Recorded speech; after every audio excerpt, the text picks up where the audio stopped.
आंबोलीतल्या प्रसिद्ध महादेवगड पॉइंट इथं मंगळवारी सायंकाळी 5:30 वाजण्याच्या सुमाराला पाय घसरून 600 फूट खोल दरीत कोसळलेल्या निपाणीच्या पर्यटकाचा मृतदेह आज राबवलेल्या 6 तासांच्या अथक मोहिमेनंतर दरीतून बाहेर काढण्यात यश आलं। ही दुर्दैवी घटना मंगळवारी सायंकाळी घडली होती। बेळगावी जिल्ह्यातले 10 पर्यटक आंबोली इथं पर्यटनासाठी आले होते। आंबोलीतले सर्व पॉइंट पाहून झाल्यावर ते शेवटी 5 वाजण्याच्या सुमाराला महादेवगड पॉइंट इथं आले। त्या ठिकाणी या पर्यटकांपैकी 45 वर्षीय डॉक्टर आयुब सय्यद हे रेलिंगवरून पलीकडे लघुशंकेसाठी गेले असता त्यांचा तोल जाऊन ते 600 फूट खोल दरीत कोसळले होते। पॉइंटवर मक्याची कणसं विकणाऱ्या एका स्थानिक विक्रेत्यानं डॉक्टर अयूब यांना दरीत कोसळताना पाहिलं आणि तात्काळ या अपघाताची माहिती Sahyadri adventure and rescue group आंबोलीच्या सदस्यांना तसंच पोलिसांना दिली। रेस्क्यू टीम आणि पोलिसांनी तात्काळ शोध मोहीम हाती घेतली।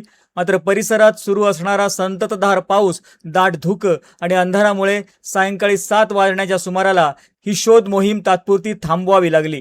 रेस्क्यू टीमच्या माहितीनुसार संबंधित पर्यटक पारपोर्ली इथल्या सिद्धेश्वर मंदिरापासून सुमारे 200 फूट पुढे असलेल्या जंगल भागात कोसळला होता। अपघात घडला त्या ठिकाणी संबंधित व्यक्तीचा मोबाईल वरच राहिला असल्यानं मोबाईल लोकेशनच्या आधारे शोध घेणं अशक्य झालं होतं।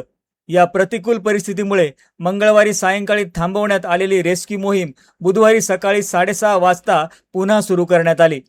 बुधवारी सकाळपासूनच जोरदार पाऊस, धुकं आणि थंडीत शोधकार्य सुरू झालं। 2 तास प्रयत्न करून सुमारे 250 फूट खाली उतरून गेल्यावर पर्यटकांपर्यंत पोहोचण्यात रेस्क्यू टीमला यश आलं। दुर्दैवानं पर्यटकाचा मृत्यू झाला होता। त्यानंतर रेस्क्यू स्ट्रेचरवर मृतदेह बांधून तो मृतदेह वरती घेण्यासाठी प्रयत्न सुरू झाले। दुपारी 12:30 वाजता मृतदेह वरती काढण्यात यश आलं। वर आल्यावर ओळख पटवून पुढील कार्यवाहीसाठी मृतदेह पोलिसांच्या ताब्यात देण्यात आला।